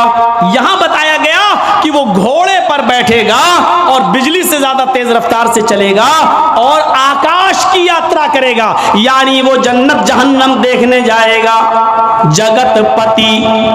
और ये घोड़ा उसको ईश्वर की तरफ से, अल्लाह की तरफ से मिलेगा, जो पूरे दुनिया का रक्षक होगा, पूरी दुनिया का मुहाफिज होगा। यानी ये घोड़ा मोहम्मदुर रसूलुल्लाह को, ये बुर्राक मोहम्मदुर रसूलुल्लाह को दी जाएगी। आसिना साधुदमनम, और वो साधुओं की तरह अपनी जिंदगी व्यतीत करेगा, साधुओं की तरह अपनी जिंदगी गुजारेगा। साधु किसको कहते हैं ये सोच लीजिए। साधु उसको नहीं कहते हैं जो एक चोला पहन ले और बीवी बच्चों को छोड़ दे और जंगल में चला जाए, राम राम राम राम राम राम राम राम करता रहे। इसी तरीके से हमारे मुसलमानों में भी एक तबका पैदा हुआ जिसको सूफी कहा जाता है। वो तस्बीह हाथ में लेते हैं और अल्लाहू अल्लाहू, कभी कभी झटका मारते हैं, कभी देखिएगा आप झटके मारेंगे, अल्लाहू अल्लाहू अल्लाहू ऐसे करेंगे। कभी चिमटा ले लेंगे अपने हाथ में, चिमटी, ट्रेनों में मिलेंगे, अल्लाहू अल्लाहू अल्लाह, इस तरीके से करेंगे। ऐसा वो महसूस कराएंगे आपको कि हमारे अंदर अल्लाह घुस गया है, अल्लाह हमारे नस नस में है, अल्लाहू अल्लाहू, झटके मारेंगे। ऐसे लोग आपको जहां मिलें इनको उल्टी छुरी से काटो। ये दुनिया के सबसे बड़े हराम खोर लोग हैं, कौम के ऊपर बोझ बने हैं। इनसे पूछो खाना कहां से आएगा, चुप, अल्लाहू अल्लाहू अल्लाहू। एक से मैंने पूछा भाई खाना कहाँ, शाम को खाना क्या कर कहां से आएगा, अल्लाहू अल्लाहू। हमने कहा सुन लिया, अल्लाहू अल्लाहू, खाना कहां से आएगा शाम को ये तो बताओ, अल्लाह देगा, अल्लाहू अल्लाहू अल्लाहू। मतलब मोहल्ले वाले उनको खाना पहुंचाते हैं। ये लोग हराम खोर लोग हैं, बीवी बच्चों को छोड़े बैठे। बीवी बच्चों को छोड़कर किसी भी जगह चले जाना मेरे भाइयों, और इबादत में मसरूफ होना, ये सबसे बड़ा इस्लाम का, इस्लामी दुश्मनी है। ये इस्लाम दीन मुअतदिल है, मुअतदिल जानते हो? इस्लाम नमाज का हुक्म तो देता है, लेकिन पूरा दिन और पूरी रात मुसल्ला बिछा के नमाज पढ़ने की इजाजत आपको नहीं देता है। इस्लाम आपको रोजा रखने का हुक्म तो देता है, लेकिन कंटिन्यू और मुसलसल 12 महीने हर रोज रोजा रखने की इजाजत आपको नहीं देता है। इस्लाम आपको ज़कात देने का हुक्म तो देता है, लेकिन अपना सारा माल अल्लाह की राह में लुटा देना और खुद फकीर बन जाना, गरीब बन जाना, इसकी इजाजत इस्लाम आपको नहीं देता है। इस्लाम आपको हज की इजाजत तो देता है कि हज कीजिए, लेकिन यह नहीं कहता कि हज करने के लिए तुम अपना घर बेच दो, अपना मकान बेच दो, अपनी दुकान बेच दो, लेकिन हज करो। हज करना जाना जरूरी है, चाहे दुकान बेचना पड़े, चाहे मकान बेचना पड़े, इस्लाम इस बात की इजाजत नहीं देता है। इसी तरीके से इस्लाम नमाज पढ़ने का हुक्म देता है, लेकिन इबादत बच्चों का हक मारकर, बीवी का हक मारकर, कमाना धमाना छोड़कर, मेहनत और मजदूरी करना छोड़कर, मस्जिदों में, खानकाहों में, जंगलों पर, मज़ारों पर या किसी जगह बैठकर अल्लाहू अल्लाहू करने की इजाजत ये इस्लाम नहीं देता है। बहुभाषिता, मुस्तकबिल की बातें बताएंगे, इसमें कोई शक नहीं कि अल्लाह के नबी ने भविष्य की बहुत सी बातें बताई, मुस्तकबिल की बहुत सी बातें बताई, कुर्ब क़यामत ऐसा होगा, ऐसा होगा, ऐसा होगा, लेकिन आपने अपनी तरफ से कुछ नहीं बताया। मा यंतिक़ु अनिल हवा इन हुवा इल्ला वह्युन यूहा, मेरे नबी अपनी तरफ से कुछ नहीं बोलते, वो जो कुछ भी बोलते हैं अल्लाह रब्बुल आलमीन की तरफ से वही के आ जाने के बाद, लेकिन मुस्तकबिल की बातें बताई, ये बात ठीक है नहीं? देखिए, अल्लाह के नबी ने 1400 साल पहले फ्यूचर की ये बात बताई थी, जो आज हर्फ बहर्फ साबित हो रही है। निसाउन कासियातुन आरियातुन मुमीलातुन व माइलात। एक ऐसा जमाना आ जाएगा, एक ऐसा जमाना आ जाएगा कि तुम देखोगे लोगों को, तुम देखोगे औरतों को, तुम देखोगे लेडीज को, तुम देखोगे ख्वातीन को, तुम औरतों को देखोगे कासियात, देखने में तो वो कपड़े पहने हुए दिखाई देंगी, बज़ाहिर तो उनके जिस्म पर कपड़ा होगा, आरियात, लेकिन हकीकत में वो बरहना होंगी, हकीकत में वो नंगी होंगी। कपड़ा तो पहनेंगी, लेकिन कपड़ा पहनने के बावजूद वो नंगी होंगी, वो बरहना होंगी। आज उनके कपड़े देख लो, छोड़िए शादियों का हाल, जलसे में आने वालियों को देख लो। ईद और बकरीद के दिन औरतों के पहनावे देख लो, और अपनी जवान बच्चियों को देख लो जिनकी उम्र 10 साल से बड़ी है। याद रखिएगा, 10 साल से बड़ी लड़की के ऊपर पर्दा फर्ज हो जाता है। 10 साल से बड़ी लड़की का फिर सर का एक बाल भी किसी गैर मर्द को नहीं दिखना चाहिए। हमारी नजरों में बहुत मामूली बात है, छोटी है। अल्लाह के रसूल ने फरमाया था, जब तुम्हारा बेटा 7 साल का हो तो उसको नमाज का हुक्म दो, और 10 साल का हो तो नमाज के लिए ज़बरदस्ती करो, ना पढ़े तो उसको मारो पीटो। 10 साल के बाद कुरान और हदीस के सारे अहकाम नाफिज हो जाते हैं। आजकल 10-11 साल की लड़कियां बालिग हो रही हैं, टीवियों पर सीरियल ऐसे आ रहे हैं, मोबाइलों में ऐसी ऐसी वाहियात चीजें यूट्यूब वगैरह पर, फेसबुक पर आ रही हैं कि इनको देखकर हमारी लड़कियां जो कभी 16-17 साल में बालिग होती थीं, आज 11-12 साल की उम्र में बालिग होने लगी हैं। और यानियत फैल चुकी है, शर्म हया ताक पर रखी जा चुकी है।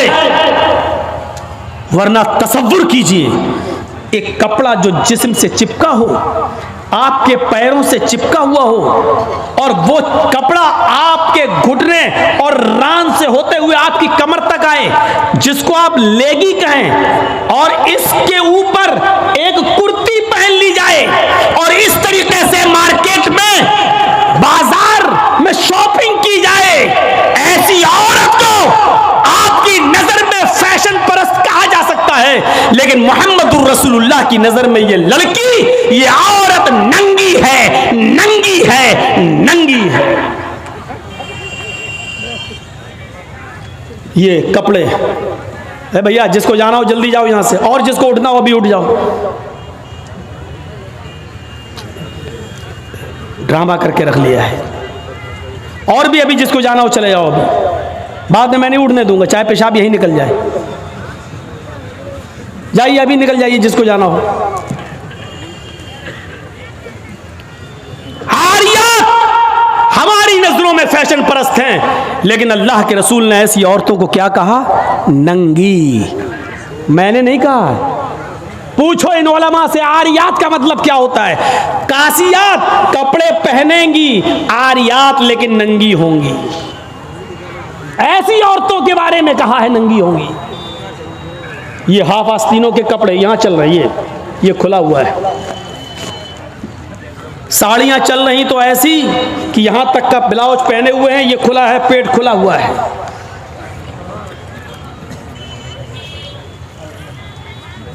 और जो चंद बुरके अब चल भी रहे हैं बिहार बंगाल में, पहले तो चलते नहीं थे, तो अब बुरकों में भी डिजाइन चलने लगी है। कड़े हुए बुरके, डिजाइनदार बुरके। अब एक बात बताइए, बुरके को आप एक तो डिजाइनदार बना रहे हैं, और दूसरा जब औरत या लड़की जब बुरका ओढ़ती है तो सीने पर फूल बना दिए आप। ये बताइए यहां फूल बनाने की क्या जरूरत थी? जब वो पहनती है तो फूल सीने पर, और वो लड़की ने ये बुरका खरीदा क्यों? इसका मतलब क्या है कि वो भी इसलिए खरीद रही है ताकि मेरे फूलों पर नजर। ये सुनना पड़ेगा तुम्हें नहीं, तुम्हारे बाप को भी सुनना पड़ेगा। जब तक मैं इस कुर्सी पर हूं, ये अथॉरिटी, ये पावर मुझे इस्लाम ने दिया है, सुनना पड़ेगा। क्यों खरीदा है उसने ये बुरका? यूपी साइड में आ जाओ, लखनऊ के बुरके देख लो, बंबई के देख लो, हैदराबादी बुरके देख लो। कसम खुदा की अब बुरके बुरके नहीं रह गए। अब 60 साल की बुढ़ी भी ओढ़ ले तो ऐसा लगता है जैसे वो 18 साल की लड़की जा रही है। ये बुरके एक बार सच्चा वाकया है। 60, 65, 70 साल की बुढ़िया ऐसा ही बुरका ओढ़ के चेहरा छुपा के जा रही थी धीरे धीरे। भाई बुढ़ी थी वो, धीरे धीरे चल रही थी, तो एक लड़का उसका पीछा करने लगा। 20-22 साल का लड़का उस बुढ़ी का पीछा करने लगा, क्योंकि जो सोचने लगा बुरका इतना खूबसूरत है तो बुरके के अंदर कितना खूबसूरत माल होगा, बुरके वाली कैसी होगी, उसका पीछा करने लगा। बुढ़िया धीरे धीरे चल रही, लड़का समझ रहा मुझे लिफ्ट दे रही है, मेरी वजह से धीरे धीरे चल रही, जबकि वो अपनी कमजोरी की वजह से धीरे धीरे चल रही। बुढ़िया समझ गई कि लड़का मेरा पीछा कर रहा है, तो थोड़ी दूर चलने के बाद उसने अपना नकाब खोला और अपनी तुतलाती जबान में बोली, बेटा। लड़के का तो मूड खराब हो गया, कमबख्त मेरा तो मामला ही गड़बड़ हो गया। बेटा तू मेरा पीछा क्यों कर रहा है, मैं तो तेरी अम्मा की उम्र की हूं। लड़के को भी गुस्सा आ गया, कभी बात मैं अपने लिए नहीं अपने अब्बा के लिए ढूंढ रहा हूं। अब 60, 65, 70 साल की बूढ़ियों को ऐसे खूबसूरत बुरके पहनने की क्या जरूरत? बुरकों का मकसद जो कभी था पर्दा, लेकिन आज उनका मकसद भी वो नहीं रह गया। अल्लाह के नबी के ज़माने में एक सहाबी अल्लाह के नबी के पास आती हैं, मुस्नद अहमद की सही रिवायत, जिनकी चादर कपड़े से नीचे, टखने से नीचे, चप्पल से नीचे ज़मीन की मिट्टी उड़ाती हुई आती है और कहती है, अल्लाह के रसूल मैं इस चादर को ओढ़कर नमाज पढ़ने जाती हूँ। आपने कहा चादर इतनी नीची होनी चाहिए। उसने कहा अल्लाह के नबी कभी कभी ज़मीन पर पेशाब व पायखाना पड़ा होता है, गंदगी पड़ी होती है, तो क्या मैं थोड़ी सी ऊपर करके पायखाना गंदगी को क्रॉस करके आगे निकल जाऊं? आपने कहा नहीं, दाएं से निकल जा, बाएं से निकल जा। कहने लगी दाएं भी मर्द बैठे होते हैं, बाएं भी मर्द बैठे होते हैं, मुझे उसी गंदगी के ऊपर से निकलना है। अल्लाह के रसूल इजाजत दे दीजिए, मैं थोड़ा सा ऊपर कर लूं और निकल जाऊं, उसके बाद नीचे कर लूंगा। जब गंदगी को क्रॉस कर लूंगी तो चादर में नीचे कर लूंगी। अल्लाह के नबी कहते हैं अगर मर्द दाएं बैठे हैं, बाएं बैठे हैं, तो तू उसी गंदगी के ऊपर से निकल जा। कहने लगी अल्लाह के रसूल वो गंदगी मेरी चादर में लग जाएगी, आप मुझे ऊपर उठाने की इजाजत नहीं दे रहे हैं। टखने से ऊपर, चप्पल से ऊपर चादर उठाने की इजाजत क्यों नहीं दे देते? आपने कहा नहीं, चादर उठाने की इजाजत, चप्पल से भी ऊपर चादर उठाने की इजाजत नहीं दूंगा। कहा अल्लाह के रसूल फिर उस चादर में पेशाब और पायखाना लग जाएगा। आपने कहा लग जाने दे।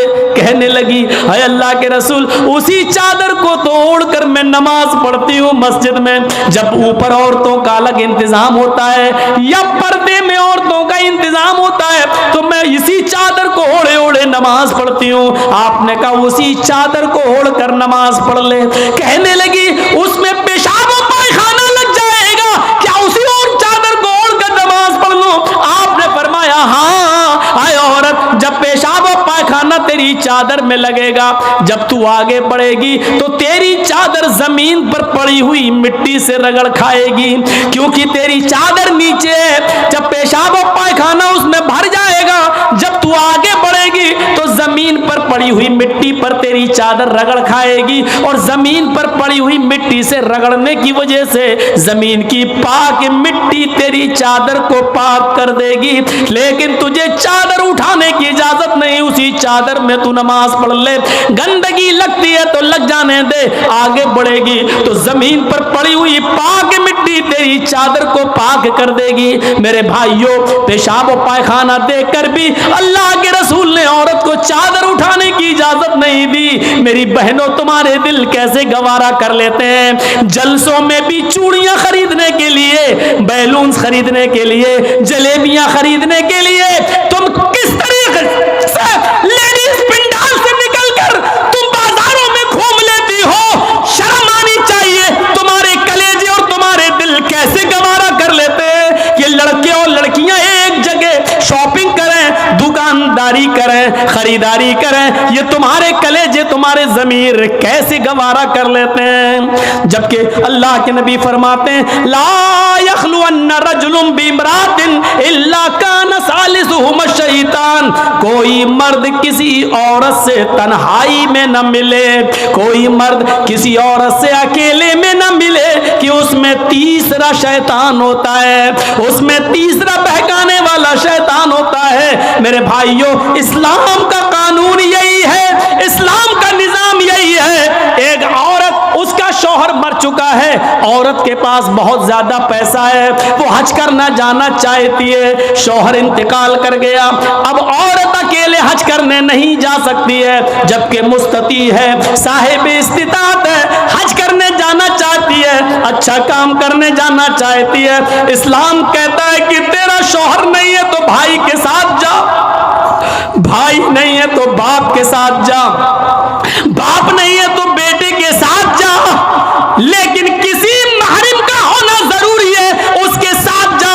चीख कर औरत कहती है कोई नहीं है, मेरे पास दौलत है। अल्लाह के नबी कहते हैं फिर दौलत संभाल कर अपने पास रख। अगर तेरा भाई नहीं है, बेटा नहीं है, शौहर नहीं है, बाप नहीं है, कोई महरम नहीं है, तो तू अकेले हज करने नहीं जा सकती है। नहीं, आए अल्लाह के नबी, मेरा पड़ोस में बड़ा अच्छा नेक हाजी नमाजी नेक आदमी रहता है, मैं इसको भाई बना लेती हूँ, चली जाऊं। फरमाया नहीं नहीं, मुंह भोले भाई को भाई बनाकर उसके साथ तुम हज करने नहीं जा सकती हो, इसलिए कि अपने मुंह से किसी को भाई बोलने से वो तुम्हारा सगा भाई नहीं हो जाएगा, अपने मुंह से किसी को बेटा बोल देने से वो बेटा नहीं हो जाएगा। तुम किसी को बेटा बोल दो, भाई बोल दो, जो चाहो बोल दो, लेकिन इस्लाम ये कहता है कि उसके साथ भी औरत को इजाजत नहीं है कि वो हज करने जाए। अगर कोई नहीं है तो मत जाओ, लेकिन इस्लाम इस बात की इजाजत नहीं देता है कि तुम अकेले जाओ या किसी को बहन, किसी को भाई या बेटा बना कर जाओ, इस बात की इजाजत नहीं देता। इस्लाम एक इबादत में, हज जैसी इबादत में भी औरत को किसी गैर मर्द को मुंह बोले भाई और मुंह बोले बेटे के साथ भी जाने की इजाजत नहीं देता। तो मेरे भाइयों, जब खाने काबा में जाने की इजाजत नहीं देता है, सफा मरवा की सई की इजाजत नहीं देता है, इतनी खूबसूरत इबादत की इजाजत नहीं देता है, तो बाजारों में अकेले घूमकर शॉपिंग करने की इजाजत कैसे देगा? फिर बाजार के अंदर औरत को अकेले जाने की इजाजत कैसे देगा? इतनी खूबसूरत इबादत करने की इजाजत नहीं देता है, इतनी खूबसूरत इबादत करने की इजाजत नहीं देता है, तो मेरे भाइयों फिर औरत को बाजारों में घूमने की इजाजत कैसे देगा? फिर बाजार में घूमने और बाजार में सैर व तफरीह की इजाजत कैसे देगा? हमारी माँ बहनों को इस बात को सोचना चाहिए, गौर करना चाहिए, संजीदगी से इसको लेना चाहिए। एक जमाना था, हजरत फातिमा कह रही हैं, आए अली, मैं इतनी बीमार हूँ, इतनी बीमार हूँ, लगता नहीं कि इस बीमारी में मैं बच पाऊंगी। आए अली, अगर मुझे कुछ हो जाए, अगर मेरा इंतकाल हो जाए, आए अली, तो मुझे दिन के उजाले में दफनाने मत ले जाना, रात की तारीकी में ईशा की नमाज के बाद मुझे कब्रिस्तान में दफन करना। हजरत अली ने कहा, आए फातिमा, ऐसा क्यों कह रही हो? अगर तुम्हारा इंतकाल सुबह फजर के बाद हो तो क्या ईशा तक हम तुम्हारे जनाजे को रखेंगे, मिट्टी को रखेंगे? तुम्हारे बाप का, तुम्हारे अब्बू का फरमान है कि मैयत को जल्दी कब्रिस्तान ले जाओ, फिर मैं लेट कैसे करूं? फरमाती हैं, आए अली, आए मेरे प्यारे शौहर, मुझे रात में ही ले जाना, मेरी बात को गिरा बांधो, मेरी बात को मजबूती से पकड़ लो, मेरी वसीयत को याद रखना, चाहे मेरा इंतकाल कभी भी हो, लेकिन मुझे ईशा के बाद दफनाना, मुझे दिन के उजाले में कब्रिस्तान न ले जाना। आए अली, मैं नहीं चाहती हूँ कि मेरे मुर्दा जिस्म पर पड़े हुए कफन पर भी किसी गैर मर्द की नजर पड़े, मैं अपने कफन पर भी किसी गैर मर्द की नजर नहीं पड़ने देना चाहती हूँ। आए अली, मुझे रात में ले जाना, दिन के उजाले में नहीं, मैं नहीं चाहती कि मेरे कफन पर भी किसी गैर मर्द की नजर पड़े। मेरे भाइयों, इंतकाल के बाद निकाह जायज नहीं है, इंतकाल के बाद शादी नहीं होती है, लेकिन इंतकाल के बाद भी अपने जिस्म को तो छोड़ो, अपने कफन को भी किसी गैर मर्द को देखने की इजाजत नहीं दे रही है। ये था हजरत फातिमा का पर्दा। इस पर्दे की रोशनी में मेरी बहनों, अपने गरीबानों में झांक कर देखो, अपने गरीबानों के बटन खोलो और तलाश करो, हम कहाँ खड़े हैं, हमारा पर्दा क्या है, हमारी इज्जत व आबरू क्या है। आज हमारे चेहरों को हर कसो नाकस देख रहा है, कल तक हमारे इन खूबसूरत गालों को कभी आसमान की निगाहों ने भी नहीं देखा था, चांद और सितारों ने भी नहीं देखा था, और आज जो चाहता है देख लेता है, हर कसो नाकस जिसको चाहो आज वो बड़ी आसानी से हमारी बहनों बेटियों का दीदार कर रहा है। और एक और बात, जितना अमीर बाप है, जितना अमीर बाप है, जितना भी बाप अमीर मिलेगा आपको, आप देखिएगा उसकी बेटी उतने ही कम कपड़े पहने हुए होगी। किस बात का अमीर है तू? काहे का अमीर है तू? अपनी बेटी को 5 मीटर का कपड़ा लाकर नहीं दे सकता है तो काहे का अमीर है तू? कंजूस और बखील बाप। अल्लाह ताला ने इन अमीरों को ऐसी सजा दी है, ऐसी सजा दी है, कल तक ये गरीबों की लड़कियों को डांस कराया करते थे, आज अल्लाह ताला ने इन अमीरों की लड़कियों के जिस्मों से कपड़े उतार कर उनको लोगों की नजरों को दीदार करने पर मजबूर कर दिया। आज इन अमीरों की लड़कियों के जिस्मों से कपड़े उतरवा कर आज गरीब इन लड़कियों को देख रहे हैं, उनका नजारा कर रहे हैं। आज अमीरों को अल्लाह ने ये सजा दी है, आज वो फैशन समझते हैं कि मेरी बेटी फैशनेबल कपड़े पहने हुए हैं। नहीं नहीं मेरे भाइयों, मेरी भाइयों, आप अपनी बहनों के जिम्मेदार हैं। अल्लाह के नबी ने फरमाया कि जिस लड़की का बाप जिसकी बेटी बेपर्दा घूमे वो बाप दयूस है, जिसकी बहन बेपर्दा घूमे वो भाई दयूस है, जिसकी बेटी बेपर्दा घूमे वो बाप दयूस है, जिसकी बीवी बेपर्दा घूमे वो शौहर दयूस है।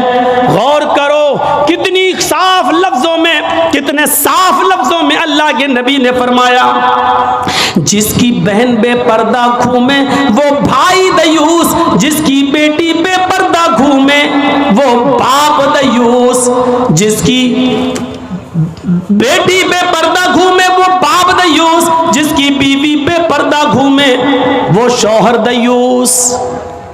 अब दयूस का माना अगर हम समझ जाएं तो सारा मामला हल हो जाए। दयूस, दयूस का ये तो अरबी लफ्ज़ है ना, इसका उर्दू में तर्जमा होता है, सुनने की ताकत है, सुनेंगे। दयूस का मतलब होता है भड़ुआ, और भड़ुआ किसको कहते हैं बताने की ज़रूरत नहीं, जानते होंगे। भड़ुआ कहते हैं उसको जिसने अपनी बहन, बेटी या बीवी या माँ को गलत काम करने के लिए किसी अड्डे पर बिठा दिया हो, चकले पर बिठा दिया हो और उनसे गलत काम करवाता हो और उनकी कमाई खाता हो। अरबी ज़बान में इसको दयूस कहते हैं और उर्दू में इसको भड़ुआ कहते हैं। कितना सख्त जुमला इस्तेमाल किया अल्लाह के रसूल ने। मौलाना जर्जीस को आप कह रहे होंगे ये क्या हो गया इसको। अल्लाह के नबी ने कहा जिसकी माँ बेपर्दा घूमे और बेटा अपनी माँ की बेपर्दगी पर कुछ ना बोलता हो वो बेटा भड़ुआ, जिसकी बीवी बेपर्दा घूमे और शौहर अपनी बीवी की बेपर्दगी पर कुछ ना बोले वो शौहर भड़ुआ, जिसकी बहन बेपर्दा घूमे और वो भाई अपनी बहन की बेपर्दगी पर खामोश रहे वो भाई भड़ुआ, और जिसकी बेटी बेपर्दा घूमे और बाप अपनी बेटी की बेपर्दगी पर खामोश रहे वो बाप भड़ुआ। दयूस कह दो मौलाना चलेगा, भड़ुआ मत कहो, अच्छा नहीं लग रहा है। हम कब कह रहे हैं कि अच्छा लग रहा है? हमको अच्छा लगाना कब है? जब अच्छा ही लगने लगे तो फायदा क्या है? इंजेक्शन ऐसे लगाओ दर्द ना हो। साहब ऐसा हो सकता है कि इंजेक्शन लगे और दर्द ना हो? इंजेक्शन भी लगवाना चाहते हो और दर्द भी नहीं चाहते हो, तब तो होम्योपैथिक दवा ले लो, मीठी गोलियां खा लो जो मरने के बाद फायदा करती है।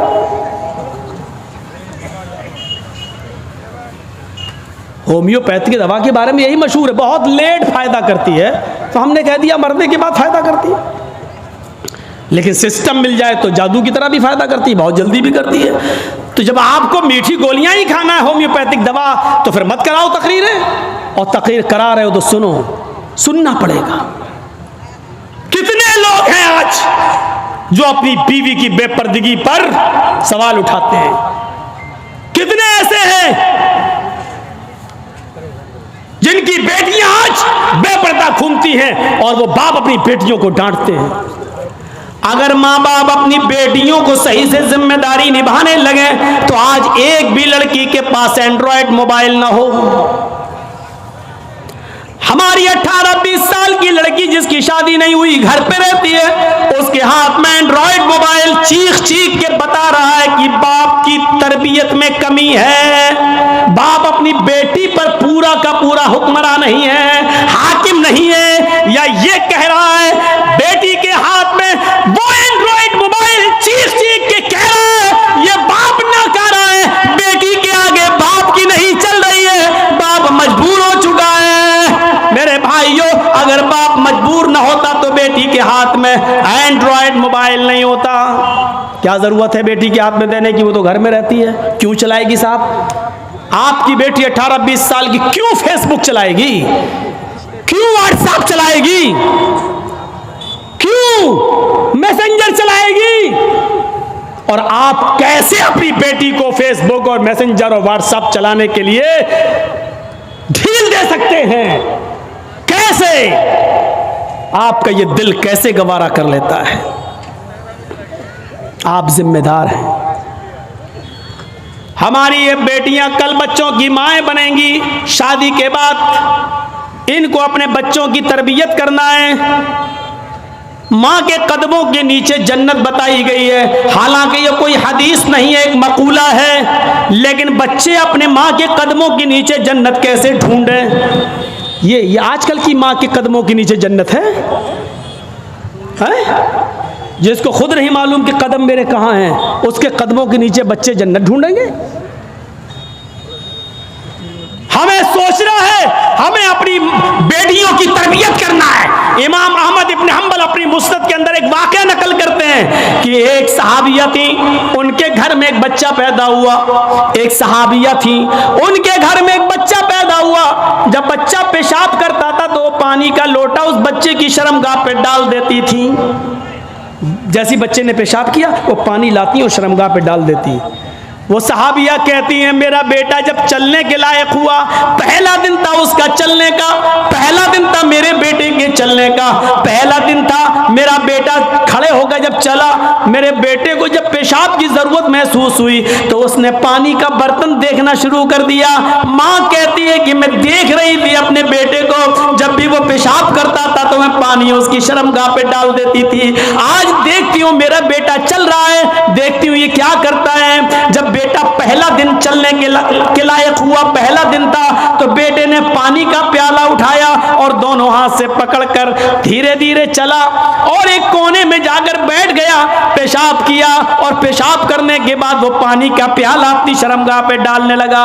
उसको इस्तिंजा करना नहीं आता था, उसको धोने का तमीज भी नहीं मालूम था, उसको पता ही नहीं, लेकिन वो वैसा ही कर रहा है जैसी उसकी माँ ने उसको बताया। जैसे उसकी माँ उसके साथ कर देती थी, वो पानी का प्याला उठाकर अपनी शर्मगाह पे डाल लिया और खाली प्याला लेकर अपनी माँ के पास आ गया। माँ की आंखों में आंसू आ गए, आसमान पर नजर डालकर कहती है, फुज़्तु बिरब्बिल काबा, काबे के रब की कसम मैं कामयाब हो गई, अल्लाह की कसम मैं कामयाब हो गई। अपने बच्चे को जो सिखाना चाहती थी मेरे बच्चे ने वो सीख लिया। मैं अपने बच्चे को जो तरबियत देना चाहती थी मेरे बच्चे ने वो तरबियत हासिल कर ली। मुझे उम्मीद है कि मेरा बच्चा कभी नापाक नहीं रहेगा। मेरा बच्चा जब भी पेशाब करेगा तो पानी जरूर ले जाएगा और इस्तिंजा करेगा।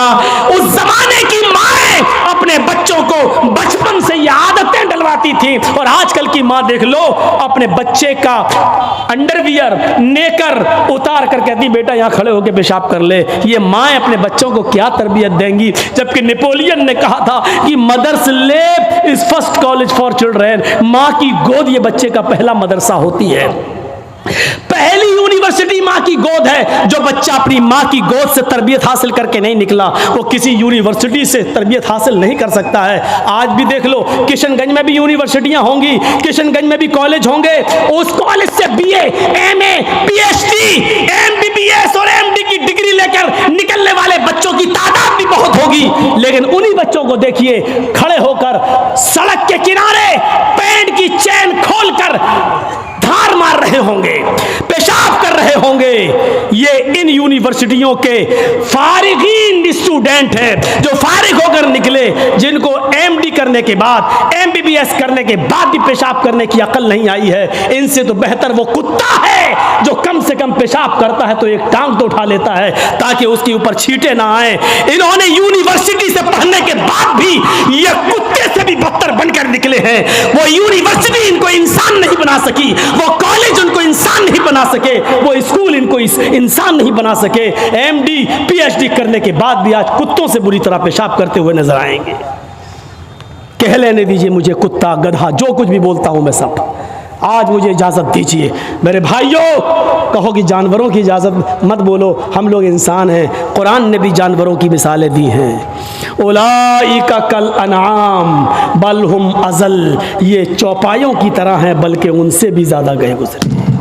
कुरान ने कहा है ये चौपायों की तरह है बल्कि उनसे भी ज़्यादा गए गुजरे, उनसे भी ज़्यादा गए गुजरे। जब कुरान ने मिसाल दी है तो हम क्यों नहीं मिसाल दे सकते हैं? अपने बारे में सोचो, सोचो। हैं अब्दुल कादिर जिलानी बगदादी रहमतुल्लाह अलैह की तारीख कौन नहीं जानता? जिनको आज लोग बड़े पीर साहब के नाम से भी जानते हैं, जिनके नाम पर 11वीं की बिरयानी की डेग भी बनाते हैं, वो अब्दुल कादिर जिलानी जब 12 साल के थे, उनकी मां ने उनको एक काफिले के साथ भेजा था, कहा बेटे हालात कितने भी सख्त हो लेकिन झूठ कभी मत बोलना। और जब चोरों ने और डाकुओं ने जब इस काफिले को लूटा तो इस बच्चे से पूछा अब्दुल कादिर से, तेरे पास भी कुछ है? उसने कहा हाँ है। कहा क्या है? 40 अशरफी। कहाँ है? मेरे कुर्ते के अस्तर में। अस्तर को फाड़ के देखा तो 40 अशरफी मिली। पूछा बेटा ये तो ऐसी जगह छिपी हुई थी, किसी को पता नहीं, तूने क्यों बता दिया? लड़के ने जवाब दिया, मेरी मां ने मुझे चलते वक्त नसीहत की थी कि बेटा हालात कितने भी खराब हो लेकिन कभी झूठ मत बोलना। मैंने अपनी बात, मां की बात मानी है। चोरों का, डकैतों का, डाकुओं का असर खत्म होता है और रोने लगते हैं और कहते हैं ये बच्चा अपनी माँ की इतनी बात मानता है कि ऐसे मोड़ पर भी उसने अपनी माँ की नाफरमानी नहीं की, हम तो अपने रब की नाफरमानी कर रहे हैं। सारा सामान जो लूटा था सबको वापस कर दिया और सारे के सारे चोरों ने, डाकुओं ने तौबा कर ली। मेरे प्यारे साथियों, एक बच्चा जब अपनी माँ का फरमा बरदार बनता है और माँ की बात मानता है तो माँ की दुआ तमाम डकैतों को तौबा करने पर मजबूर कर देती है। मेरे प्यारे साथियों, ये माँ की तरबियत थी जिसने अब्दुल कादिर जिलानी को एक बुजुर्ग के रूप में पैदा किया है, एक बुजुर्ग के रूप में देखा है। ये माँ की तरबियत थी। और एक उस माँ की तरबियत पर नजर डालो कि जब सुल्तान डाकू को फांसी हुई, जब सुल्तान डाकू को फांसी के तख्ते पर लटकाया गया तो उससे पूछा गया तुम्हारी आखिरी तमन्ना क्या है? उसने कहा मेरी आखिरी तमन्ना यह है कि मेरी फांसी मेरी माँ के सामने मुझे दी जाए। उसकी माँ को बुलाया गया, कहा तेरा बेटा तेरे आंखों के सामने मरना चाहता है। सुल्तान डाकू की माँ की आंखों में आंसू आ गए। पुलिस वालों ने पूछा आखिर माँ के सामने तुम क्यों मरना चाहते हो? उसने कहा ताकि मेरी माँ देखे मौत के वक्त पैर कैसे तड़पते हैं, हाथ कैसे तड़पते हैं और रूह कैसे निकलती है। कहा लेकिन तुम इसके लिए माँ को क्यों मजबूर करके लाए हो? फरमाया पुलिस वालों तुम नहीं जानते हो, जब मैं 8 साल का था, 10 साल का था, मेरी माँ ने मुझसे एक अंडा मंगवाया था। मैं एक दुकान पर गया था, मैं अंडा लेने गया था लेकिन एक अंडा मैंने चोरी कर लिया था दुकानदार का और मैं उसको अपनी जेब में भर लिया था। फिर मैंने उसके पैसे नहीं दिए थे, वापस आ गया। मैंने जब वो अंडा अपनी माँ को दिया और पैसे भी वापस किए, माँ ने कहा क्या हुआ, अंडे वाले ने पैसे नहीं लिए? मैंने कहा नहीं, मैं अंडा चुरा लाया हूं। तो मेरी माँ ने मुझे थपथपाया था कि बेटा हम लोग गरीब हैं, अच्छा किया तूने ये पैसा बचा लिया, किसी और काम आएगा। फिर यही से मुझे चोरी की आदत पड़ती है, मेरे हौसले बढ़ते हैं, फिर मैं डाकू बनता हूं। फिर मैंने लोगों का माल लूटा और जब लोगों ने नहीं दिया तो मैंने उनकी जानें ली। फिर मैं बहुत बड़ा लुटेरा बन गया और इतना बड़ा लुटेरा बना के पकड़ा गया और कानून ने मुझे फांसी की सजा दी। अगर मेरी माँ ने मुझे अंडा चुराते वक्त जब मैं घर पे लाया था उसी वक्त एक थप्पड़ मारा होता और अंडे वाले को देकर माफी मांग ली होती तो आज मैं इतना बड़ा चोर नहीं बनता, आज इतना बड़ा मैं डाकू नहीं बनता, आज मैं इतना बड़ा लुटेरा नहीं बनता। ये मेरी माँ की तरबियत थी जिसने मुझे फांसी के तख्ते पर चढ़ा दिया। मेरे भाइयों, मेरा भी वक्त हो गया है, इसलिए मैं थोड़ा सा बस जुमले खत्म करने वाला हूं। आप थोड़ा सा बैठे रहिए, इसी तरीके से मोबाइल जलाए रहिए। तो मेरे भाइयों, माँ की तरबियत ही कुछ हुआ करती है। माँ चाहे तो अपने बच्चे को डाकू बना दे, माँ चाहे तो अपने बच्चे को अब्दुल कादिर जिलानी बगदादी की तरह बुजुर्ग बना दे। ये माँ की तरबियत होती है। तो मेरे भाइयों, 1:45 बज भी चुके हैं, 11:45 से तकरीर शुरू थी और 1:45 बज गए हैं। 2 घंटा मेरा तकरीबन हो भी गया है और जनरेटर की तेल भी ऐसी मौके पर ख़त्म होने को था।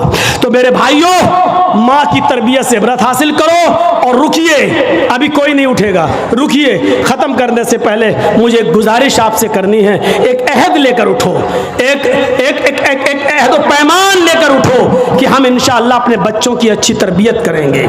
इस वक्त मुल्क के हालात आप देख रहे हैं क्या है। इस वक्त यूपी के चुनाव को जीतने के लिए अब अयोध्या और ये सारी बातें की जाने लगी हैं, और अब मथुरा वाली बातें भी आने लगी हैं सामने। यूपी के चुनाव को किस तरीके से बुनाया जा रहा है।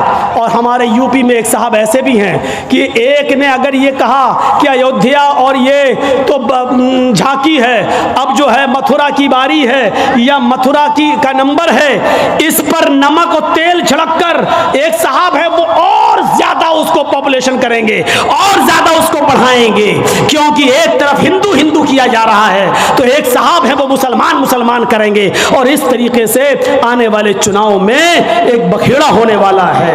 यह भी हो सकता है कि आगे चलकर इस चुनाव में आखिरी जब लहर हो, आखिरी जब काउंटिंग हो, आखिरी जब वो वोट डालने का नंबर आए तो उस मौके पर कोरोना की तीसरी लहर भी आ जाए, क्योंकि ये सारी प्लानिंग ऊपर होकर बैठती है, ऊपर होती है। कब कोरोना पैदा करना है, कब कोरोना गायब करना है, कहाँ लाना है, कहाँ नहीं लाना है, इसको यूपी में किस मौके पर लाया जाएगा, कैसे लाया जाएगा, ये सारी साजिशें हो रही हैं। ऐसे मौके पर हम मुसलमानों को एक प्लेटफार्म पे आना बहुत ज़रूरी है। हमें हनफी, शाफई, मालिकी, हम्बली ये सबको भुलाकर एक प्लेटफार्म पे आना है। मेरे भाइयों, ये इदारा का जलसा है और जिस इदारे के लिए ये जलसा किया गया है उस इदारे का ताउन आपने जो कुछ भी किया।